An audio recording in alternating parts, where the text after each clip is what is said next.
예수님께서 잠시 갈릴리 지방을 떠나 두로와 시돈 지방으로 가셨습니다. 두로는 갈릴리 북쪽, 지중해 동쪽 해안에 있는 이방 도시입니다.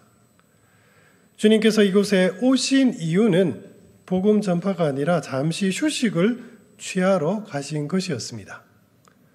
두로에 도착하신 주님께서는 조용히 남모르게 어느 집에 들어가 휴식을 취하셨습니다. 비밀스러운 방문이었지만 어떻게 알았는지 주님께서 두로에 오셨다는 소문이 퍼졌습니다. 그 소문을 들은 한 이방 여인이 집으로 찾아왔습니다.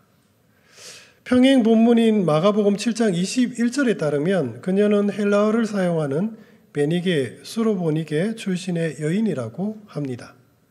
반면 오늘 본문은 그녀를 가나안 여인이라고 묘사합니다. 출신 배경이 어떠하든지 간에 유대인 입장에서 그녀는 그저 이방인 여인에 불과했습니다. 불침기계 방문으로 조용했던 예수님의 휴식이 깨지고 말았습니다. 그녀가 큰 소리로 주 다윗의 자손이여 나를 불쌍히 여기소서 내 딸이 흉악하게 귀신 들렸나이다 라고 외쳤습니다. 함께 휴식을 취하고 있던 제자들 얼굴에서 불쾌한 표정이 역력했습니다. 제자들은 휴식을 방해하는 이 이방 여인을 보내달라고 요청했습니다. 주님 또한 휴식이 방해받아 불쾌하신 것일까요? 평소 같으면 그 누구의 간청도 외면하지 않으시던 주님마저 아무런 대답도 없고 그저 침묵으로 일관하셨습니다. 사랑하는 성도 여러분, 예수님께서는 왜 갑작스레 침묵하신 것일까요? 우리가 신앙생활하면서 느끼는 가장 당혹스러운 상황은 마치 우리를 외면이라도 하시는 듯 갑자기 하나님께서 침묵하시는 경우입니다. 하루 이틀 기도해도 하나님께서는 아무런 응답이 없으십니다. 처음에는 내 노력과 정성이 부족한 탓이라 여기며 더욱더 열심히 기도하였습니다. 기도 시간이 부족한가 싶어 10분을 30분으로, 30분을 1시간으로 늘려 보기도 했습니다. 1시간쯤 기도하니 더 이상 할 기도 내용도 없군요. 그래서 했던 기도 또다시 반복해서 몇 번이나 하며 억지로 기도 시간을 채우려고 합니다. 그러다 보면 마음에 답답함과 초조함까지 밀려옵니다. 하나님께서는 우리와 교제하길 바라신다면서 어느 순간부터 갑작스레 침묵하십니다. 기도란 하나님과의 대화라 하지 않았습니까? 대화란 모름지기 서로가 말을 주고받아야 합니다. 그런데 언제까지 나만 이렇게 일방적으로 말해야 합니까? 하나님의 침묵이라는 저 큰 벽 앞에 그저 막막할 따름입니다. 사랑하는 성도 여러분, 대체 왜 하나님은 침묵하시는 것일까요? 하나님께서 침묵하시는 가장 첫 번째 이유는 우리 죄 때문입니다. 하나님과 나 사이에 죄가 가로막고 있다면 하나님과의 영적 교제는 단절되고 맙니다. 죄는 본질적으로 하나님을 향한 불순종입니다. 그 단적인 예가 바로 원죄입니다. 우리는 모두 아담의 후손으로 원죄 가운데 태어났습니다. 이 고난적인 죄가 있는 한 우리는 결코 하나님과 교제할 수 없습니다. 혹 어떤 분들은 이렇게 반문합니다. 아담의 잘못을 왜 내가 책임져야 합니까? 원죄는 우리가 짓는 모든 죄의 출발점이라는 점에서 매우 특별한 성격을 가진 죄입니다. 한 비유로 원죄를 설명해 볼까요? 어떤 나라에 왕과 귀족이 있었습니다. 그런데 어느 날 귀족이 역심을 품고 반란을 일으켰습니다. 하지만 반란은 곧 진압되었고 그 귀족은 사로잡혔습니다. 왕은 귀족의 신분을 종으로 격하시켰습니다. 이는 반역에 대한 당연한 처분이었습니다. 성도 여러분, 그렇다면 종이 된 그 자녀들의 신분은 어떻게 되었을까요? 그렇습니다. 아버지가 종이라면 그 자녀 역시 종인 것입니다. 원죄는 바로 이와 같습니다. 아담의 불순종으로 말미암아 그의 후손인 우리는 모두 죄악의 종이 되고 만 것입니다. 그러나 성도 여러분, 너무 상심하지 마십시오. 하나님께서 우리를 불쌍히 여기사 대속의 은혜로 우리의 신분을 회복시켜 주셨습니다. 그 은혜를 베푸신 분이 누구십니까? 바로 예수 그리스도십니다. 주님의 대속으로 말미암아 하나님과 우리 사이에 막힌 죄악의 담은 허물어졌고 우리는 다시 하나님과 화목한 자가 되었습니다. 그래서 성경은 말합니다. 그는 우리의 화평이신지라 둘로 하나를 만드사 원수된 것 곧 중간에 막힌 답을 자기 육체로 하셨도다. 성도 여러분, 예수님을 말미암지 않고는 이 죄악의 담은 결코 허물 수 없습니다. 죄악의 담이 여전히 가로막혀 있다면 하나님과의 교제는 깊어질 수가 없습니다. 옳습니다. 나는 이 진리를 믿음으로 믿습니다. 그래서 철저하게 회개 기도를 했습니다. 자, 그런데 어째서 하나님께서는 여전히 내게 침묵하시는 것일까요? 하나님께서 침묵하시는 두 번째 이유는 침묵 가운데 우리의 신앙을 더욱더 성숙시키기 위함입니다.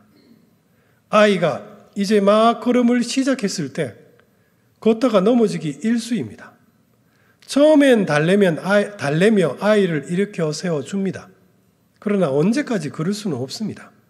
때가 되었으니 이젠 아이 스스로 일어나는 법을 배워야 합니다. 이때 부모가 취해야 할 바른 태도는 아이를 믿고 기다리는 것입니다. 부모의 기다림 속에 아이는 스스로 걷는 법을 배웁니다. 이것이 성장입니다. 사실 걷다가 넘어지는 것은 달리기 위한 준비 과정에 불과합니다. 하나님의 침묵 또한 이와 같습니다. 성도 여러분, 언제까지 아이 같은 믿음을 고수하시렵니까? 이젠 단단한 음식을 먹으며 우리는 성숙한 신앙인으로 자라가야 합니다. 신앙이 정말 크게 성장할 때는 언제입니까? 기도만 하면 곧바로 응답되는 때입니까? 물질적인 복이 선물 보따리 풀리듯이 풀릴 때입니까? 아닙니다. 하나님께서 침묵하실 때 이상하게도 우리의 신앙은 놀라울 만큼 크게 성장합니다. 모세가 그러했습니다. 미디안 광야에서 모세는 무려 40년 동안 하나님의 침묵 가운데 신앙의 연단을 받았습니다. 모세는 그 침묵의 연단을 통해 어떤 신앙인으로 성장하였습니까? 이 사람 모세는 온유함이 지면의 모든 사람보다 더하더라. 하나님의 침묵 가운데 모세는 가장 온유한 믿음의 소유자가 되었습니다.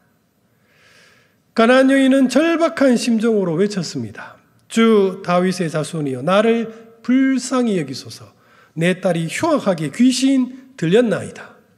그 애타는 외침 속에도 불구하고 우리 주님은 침묵하셨습니다. 예수는 한 말씀도 대답하지 아니하시니. 지금까지 예수님께서는 병자들의 간청을 결코 외면치 않으셨습니다. 그런데 이상하게도 이번엔 우리 주님께서는 가나안 여인의 절규 앞에 침묵하셨습니다. 예수님의 침묵은 가나안 여인을 더욱더 절박하게 만들었습니다. 주님의 침묵이 깊어지면 깊어질수록 여인의 외침은 더 높아져 갔습니다. 그 소동에 참다 못한 제자들이 불평합니다.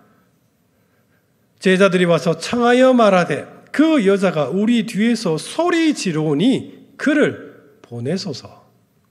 그제야 예수님은 오랜 침묵을 깨고 그 여인에게 말씀하셨습니다. 나는 이스라엘 집에 잃어버린 양 외에는 다른 데로 보내심을 받지 아니하였노라. 그런데 침묵을 깬 그 말씀은 정말 냉정한 말씀이었습니다. 자녀의 떡을 취하여 개들에게 던짐이 마땅하지 아니하니라. 성도 여러분, 평소 같으면 그토록 긍휼하신 주님께서 왜 이다지도 모진 말씀을 하신 것일까요? 지금 예수님 역시 이 여인이 이방인이라고 차별하고 계신 겁니까? 그렇다면 아예 이방 땅인 두로와 시돈에는 오지 말았어야죠. 성도 여러분, 그렇지 않습니다. 그 침묵은 이방 여인의 마음 깊은 곳에서부터 그 어떤 놀라운 믿음을 끄집어 내시기 위해 주님께서 기다리고 계신 것입니다.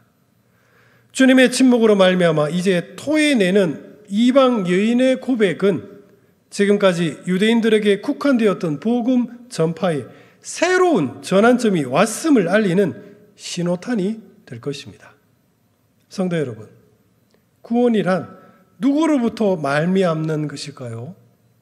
우리는 암묵적으로 내가 열심히 노력하면 구원을 이룰 수 있다고 생각합니다. 나의 선행이 내 구원을 보장해 줄 것이라 믿습니다. 그러나 이 말에 담긴 의미를 찬찬히 생각해 봅시다. 우리 이해를 돕기 위해 구원이라는 말 대신에 성공이라는 말로 바꿔 생각해 봅시다. 세상은 내가 열심히 노력하면 성공할 수 있다고 독려합니다. 그 말은 일면 맞는 것처럼 보이기도 합니다. 하지만 우리 솔직해집시다. 세상에서 성공을 향한 우리의 출발선이 과연 동등합니까? 나는 여기 서 있는데 누구는 저 멀리 앞서 출발합니다.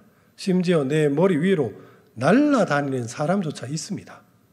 인생의 목표가 성공이라면 이보다 더 불공평한 경쟁이 또 어디 있습니까? 성경조차 각자 받은 달란트가 다르다고 말합니다. 이 불편한 진실 앞에 성공이라는 말을 다시 구원이라는 말로 바꿔봅시다. 나는 선행을 베풀 재물도 없습니다. 나는 진리를 깨칠 머리도 없습니다. 나는 선량한 마음도 부족합니다. 그런데 세상은 네가 노력해서 구원을 이루라고 말합니다. 세상살이도 이다지 불공평한데 구원마저 불공평합니다. 한 달란트를 받은 종의 심정이 이해되고도 남습니다. 성도 여러분, 불쌍한 사람들에게 네가 노력하여 너의 구원을 이루라는 말만큼 잔인한 말이 또 어디 있을까요? 이것이 진짜 구원의 길입니까? 우리 모두 세상이 말하는 구원에 대한 편견을 한쪽으로 치워버립시다. 기독교가 말하는 구원은 그런 것이 아닙니다. 내 힘으로 구원을 얻을 수 있다면 그것은 이미 구원이라 말할 수 없습니다. 그것은 또 다른 자기 성취에 불과합니다. 구원은 말 그대로 나로 말미암지 않는 하나님의 절대적인 선택으로부터 시작됩니다. 우리는 모두 멸망의 자녀로 모두가 불쌍한 사람들이었습니다. 검은 것에서 어떻게 흰 것이 나올 수 있겠습니까? 멸망의 구렁텅이에 있는 자들 가운데 하나님께서는 일부를 곧 우리를 은혜의 손으로 건져주셨습니다. 하나님께서는 그냥 우리를 죽음 가운데 내버려 두셔도 상관이 없으셨습니다. 왜냐하면 사망의 형벌은 예초에 우리가 받을 마땅한 처분이었기 때문입니다. 성경은 말합니다. 선악을 알게 하는 나무의 열매는 먹지 말라. 네가 먹는 날에는 반드시 죽으리라. 그것이 하나님의 공의로운 심판이었습니다. 그러나 하나님께서는 그저 우리를 불쌍히 여기심으로 구원해 주셨습니다. 건진받은 우리가 하나님께 하나님 왜 저를 구원하셨습니까? 라고 물으면 우리 하나님께서는 그냥 너를 사랑했기 때문이라고 답하실 것입니다. 그리고 주님께 왜 저를 사랑하셨습니까? 라고 물으면 너를 사랑하기로 마음먹은 것이 내 기쁜 뜻이었다고 답하실 것입니다. 성도 여러분, 이것이 바로 우리가 받은 구원의 실체입니다. 구원은 나로 말미암지 않고 오직 하나님의 그 기쁘신 그 자유로운 택하심으로 말미암아 이루어진 절대적인 하나님의 은혜입니다. 곧 창세전에 그리스도 안에서 우리를 택하사 우리로 사랑 안에서 그 앞에 거룩하고 흠이 없게 하시려고 그 기쁘신 뜻대로 우리를 애정하사 예수 그리스도로 말미암아 자기의 아들들이 되게 하셨으니 이는 그가 사랑하시는 자 안에서 우리에게 거저 주신 바 그의 은혜의 영광을 찬송하게 하려는 것이라. 성경은 이 놀라운 구원의 신비를 점진적으로 가르쳤습니다. 구약시대에 하나님께서는 왜 이스라엘 민족을 선민으로 택하셨습니까? 이스라엘 민족이 다른 민족보다 뛰어난 민족이었기 때문이었습니까? 그렇지 않습니다. 성경은 말합니다. 여호와께서 너희를 기뻐하시고 너희를 택하심은 너희가 다른 민족보다 수요가 많기 때문이 아니니라. 너희는 오히려 모든 민족 중에 가장 적으니라. 그들은 열방 가운데 가장 약했고 가장 보잘것없는 민족이었습니다.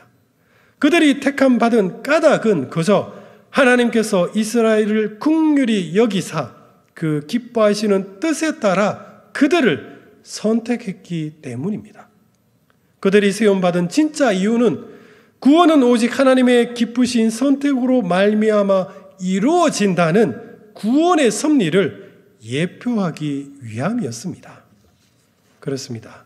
구약의 이스라엘 민족은 장차 하나님의 부르심으로 말미암아 구원받은 성도들에 대한 위대한 그림자였습니다. 그러나 불행히도 구약의 이스라엘 민족은 이 놀라운 구원의 신비를 깨닫지 못했습니다. 그들은 그저 아브라함의 혈통 때문에 자신들이 구원받는다고 오해했습니다. 그 오만함 때문에 이방인들을 멸시했습니다. 성도 여러분, 지금 주님이 말씀하시는 이스라엘은 누구입니까? 혈통에 따른 이스라엘입니까? 예수님께서는 평소 혈통을 과신하는 유대인들을 향해 속으로 아브라함이 우리 조상이라고 생각하지 말라고 책망하셨습니다. 주님께서 말씀하시는 이 이스라엘은 혈통으로 말미암지 않습니다. 제자들에게 나는 이스라엘의 집에 잃어버린 양 외에는 다른 데로 보내심을 받지 않았다는 말씀과 그 여인에게 자녀의 떡을 취하여 개들에게 던짐이 마땅하지 않다는 말씀은 참으로 냉정하게 들립니다. 그러나 이 말씀은 요한복음 1장 11절에서 13절에 견주어 볼 때 한치의 어긋남도 없는 참된 말씀임을 우리 깨달을 수 있습니다. 자기 땅에 오매 자기 백성이 영접하지 아니하였으나 영접하는 자 곧 그 이름을 믿는 자들에게는 하나님의 자녀가 되는 권세를 주셨으니 이는 혈통으로나 육정으로나 사람의 뜻으로 나지 아니하고 오직 하나님께로부터 난 자들이니라. 그렇습니다. 참된 이스라엘은 혈통으로 말미암는 것이 아니라 오직 하나님으로부터 말미암는 자로서 예수 그리스도를 구주로 영접하는 성도들입니다.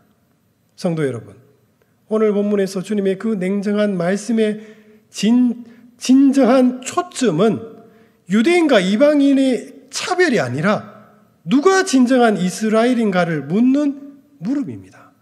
성도 여러분, 지금 예수님과 가나안 여인과의 대화 속에서 마침내 진정한 이스라엘의 실체가 드러나고 있습니다. 어떤 임금이 자기 아들을 위하여 혼인잔치를 벌였습니다. 초청할 사람들을 초대하였습니다. 유대 전통에 따르면 초청할 사람들에게 미리 잔치 소식을 알린 후 준비가 다 되면 앞서 초청한 사람들을 초대했다고 합니다. 그러니까 임금의 초대는 갑작스러운 초대가 아니라 충분히 시간을 두고 준비한 정중한 초대였습니다. 그런데 임금의 초대를 받은 사람들은 이런저런 핑계를 대며 그 초대를 거절하였습니다.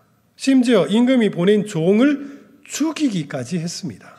성도 여러분, 임금의 정중한 초대를 모욕하며 거절한 이들이 누구였습니까? 바로 구약의 이스라엘 민족이었습니다. 구약시대에 하나님께서는 예수님의 오심을 거듭거듭 약속하셨습니다. 아담에게 여자의 후손을 약속하셨고 모세를 통해 새 선지자를 약속하셨습니다. 또 이사야 선지자를 통해 임마누엘을 약속하셨고 말라기 선지자를 통해 언약의 사자를 약속하셨습니다. 그러나 이스라엘 민족은 그 기쁜 소식을 전하러 간 선지자들을 핍박하고 죽이기까지 하였습니다. 이제 왕이신 하나님께서 그들을 어떻게 하시겠습니까? 임금이 노하여 군대를 보내어 그 살인한 자들을 진멸하고 그 동네를 불사르고 이에 종들에게 이르되 혼인잔치는 준비되었으나 청한 사람들은 합당하지 아니하니 내 거리 길에 가서 사람을 만나는 대로 혼인잔치에 청하여 오라 한데 종들이 길에 나가 약한 자나 선한 자나 만나는 대로 모두 데려오니 혼인잔치에 손님들이 가득한지라. 사랑하는 성도 여러분, 정말 아이러니한 구원의 역설이 일어났습니다. 이스라엘 민족이 구원의 은혜를 거절하자 그 은혜는 놀랍게도 열방의 민족들에게 부어지기 시작했습니다. 그들의 완악함을 계기로 표상적이었던 이스라엘은 버려지고 이제 진정한 이스라엘의 실체가 드러나기 시작했습니다. 성경은 하나님의 사랑을 히브리어로 헤세드라고 부릅니다. 헤세드란 자격 없는 자에게 거저 베풀어 주시는 하나님의 은혜라는 뜻입니다. 자녀의 떡을 개들에게 던지는 것이 마땅하지 않다는 주님의 냉정한 말씀에 가나안 여인이 답합니다. 옳습니다, 주님. 저는 주님의 사랑을 받을 자격이 없는 자입니다. 그러나 주인의 상에서 떨어지는 부스러기라도 개들이 배를 채우지 않습니까? 그저 저를 불쌍히 여기사 주의 은혜를 베풀어 주옵소서. 사랑하는 성도 여러분, 가나안 여인은 은혜가 진정 무엇인지를 아는 사람이었습니다. 그녀가 주님께 구한 것은 오직 은혜였습니다. 구원의 실체가 무엇이라 했습니까? 자격 없는 내게 하나님께서는 당신의 자유로운 그 기쁘신 뜻에 따라 값없이 구원의 은혜를 베풀어 주셨습니다. 이 놀라운 구원 앞에 우리가 취할 합당한 태도는 무엇입니까? 나는 어릴 적부터 교회에 다녔으니 구원은 확실하다고 말하렵니까? 나는 지금까지 교회에 헌신 봉사했으니 천국행은 당연하다고 말씀하시렵니까? 주 다윗의 자손이여, 나를 불쌍히 여기소서. 세상의 저 흉악한 귀신들 때문에 나와 내 가족이 고통받고 있습니다. 사랑하는 성도 여러분, 하나님의 은혜만을 강구하는 이 외침이 우리가 취할 마땅한 태도입니다. 그렇습니다. 우리 역시 구할 것은 오직 은혜뿐입니다. 믿음이란 무엇일까요? 누구에게는 믿음은 결단이고 또 누구에게는 신앙 고백이며 또 다른 이에게는 감사와 찬양일 것입니다. 믿음의 모습이 이처럼 다양한 이유는 믿음이란 본질적으로 하나님의 은혜에 대한 성도의 반응이기 때문입니다. 하나님께서 우리에게 동일하고 풍성한 은혜를 베풀어 주셨습니다. 그러나 우리 믿음의 분량에 따라 제각기 다르게 반응합니다. 그러나 변치 않는 믿음의 요체가 있습니다. 그것은 하나님의 은혜에 대한 간절한 사모함입니다. 유대인들은 자신의 혈통을 앞세워 구원의 권리를 주장하였습니다. 그러나 가나안 여인은 주위의 냉대에도 불구하고 구원받은 성도가 가져야 할 마땅한 믿음의 태도가 무엇인지를 보여주었습니다. 진정한 이스라엘은 과연 누구입니까? 하나님의 은혜를 진정 사모하는 이 여인이야말로 진정 하나님께서 구원하시길 기뻐하신 참된 이스라엘 사람입니다. 우리 주님께서 말씀하십니다. 여자여, 내 믿음이 크도다. 내 소원대로 되리라.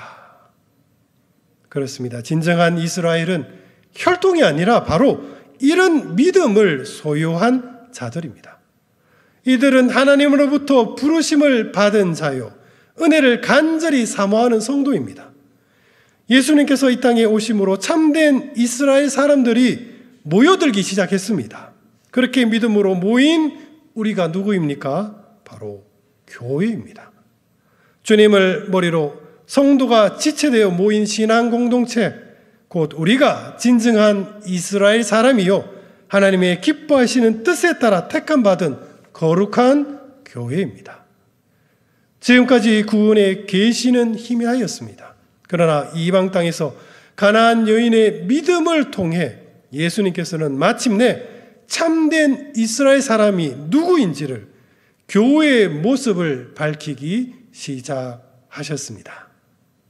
말씀을 맺겠습니다. 첫째, 우리 모두 참된 신앙 고백으로 침묵의 담을 허물어 드립시다. 하나님과 나 사이에 죄가 가로막혀 있다면 하나님께서는 우리를 향해 침묵하십니다. 이 죄의 담은 오직 그리스도를 향한 참된 고백으로만 허물 수 있습니다.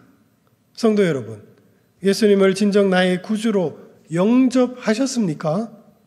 그렇다면 하나님께서 침묵하시는 두 번째 이유를 우리 잊지 맙시다. 하나님께서는 때론 우리 신앙을 더욱더 성장시키기 위해 침묵하십니다. 여호와여, 내가 수척하였사오니 내게 은혜를 베푸소서. 여호와여, 나의 뼈가 떨리오니 나를 고치소서. 나의 영혼도 매우 떨리나이다. 여호와여, 어느 때까지니까? 여호와여, 돌아와 나의 영혼을 건지시며 주의 사랑으로 나를 구원하소서. 하나님께서 침묵하실 때 비로소 나의 심령은 은혜를 간절히 사모하기 시작합니다. 우리가 온 마음으로 은혜를 사모하며 입술을 열 때 하나님께서는 기뻐하시며 당신의 침묵을 깨고 우리에게 화답하실 것입니다. 그리고 둘째, 내게 베푸신 구원의 은혜에 우리 진심으로 감사하며 오직 주님만을 찬양합시다. 우리는 모두 멸망의 자식들이었습니다. 하나님께서는 우리를 멸망 가운데 그냥 버려두셔도 상관이 없으셨습니다. 왜냐하면 사망은 죄인인 우리가 받을 마땅한 징계였기 때문입니다. 그러나 하나님께서는 우리를 불쌍히 여기사 당신의 그 기쁘신 뜻대로 우리를 구원하셨습니다. 값없이 베푼 이 은혜 앞에서 우리가 고백해야 할 참된 고백은 무엇입니까? 자기를 높이는 자랑입니까? 남을 깔보는 우월의식입니까? 그렇지 않습니다. 오직 하나님의 그 놀라운 은혜에 대해 진심으로 감격해하며 오직 하나님을 향해 뜨겁게 찬양할 따름입니다. 그래서 성경은 모든 인생의 참된 의미를 다음과 같이 말했습니다. 이는 그가 사랑하시는 자 안에서 우리에게 거저 주신 바 그의 은혜의 영광을 찬송하게 하려는 것이라. 사랑하는 성도 여러분, 우리 모두 주님께 찬양함으로써 우리의 참된 인생의 의미를 발견합시다. 그리고 마지막으로 셋째, 우리 자신이 바로 참된 이스라엘, 곧 하나님으로부터 부름받은 거룩한 교회임을 우리 자각합시다. 가나안 여인이 주님께 말했습니다. 주여, 올소이다마는 개들도 주의 주인의 상에서 떨어지는 부스러기를 먹나이다. 가나안 여인은 은혜가 진정 무엇인지를 아는 사람이었습니다. 그녀는 자신이 하나님의 은혜에 대해 아무런 자격도 아무런 권리도 없음을 솔직하게 인정했습니다. 은혜란 자격 없는 자들에게 값없이 베풀어 주시는 하나님의 사랑입니다. 그녀가 간절히 바란 것은 자격 없는 이들에게 베푸시는 하나님의 그 긍휼하심 뿐이었습니다. 사랑하는 성도 여러분, 참된 이스라엘 민족은 누구입니까? 구약의 이스라엘 민족은 구원의 은혜를 거절하였습니다. 그러자 놀랍게도 구원의 그 은혜가 우리에게 허락되었습니다. 유대인들의 그 완악함으로 인해 이제 표상적인 이스라엘은 사라지고 진정한 영적인 이스라엘 사람들이 등장하였습니다. 그들이 누구입니까? 바로 주님의 은혜를 간절히 사모하는 자, 바로 거룩한 교회입니다. 사랑하는 성도 여러분, 여러분 마음에 하나님의 그 은혜를 간절하게 사모하는 믿음이 있습니까? 참된 이스라엘이란 혈통이 아니라 구원의 그 은혜를 진실로 사모하는 자들에게 사모하는 바로 그 사람입니다. 사랑하는 성도 여러분, 우리 모두 오직 주의 은혜를 사모하며 하나님을 바라보는 거룩한 성도가 되기를 주님의 이름으로 축복드립니다. 기도하겠습니다. 사랑과 은혜가 풍성하신 우리 주 하나님 아버지, 저희들 구원을 너무 멸시하지는 않았습니까? 주께서 베풀어 주신 그 값없는 은혜, 저희들 믿음 가운데 다시 한 번 더 자각하게 하시고 하나님의 그 크신 사랑, 저희들 큰 감격 가운데 저희 심령이 떨리게 하여 주옵소서. 저희들 바랄 것은 오직 주의 은혜와 하나님의 그 크신 사랑하심 뿐이옵니다. 우리에게 모든 성도님들 은혜에 감격하는 성도가 되게 하시고 오직 주의 사랑을 사모하는 복된 교회가 되게 하여 주옵소서. 바라옵고 우리 그 주 예수 그리스도 이름으로 간절히 기도드립니다. 아멘.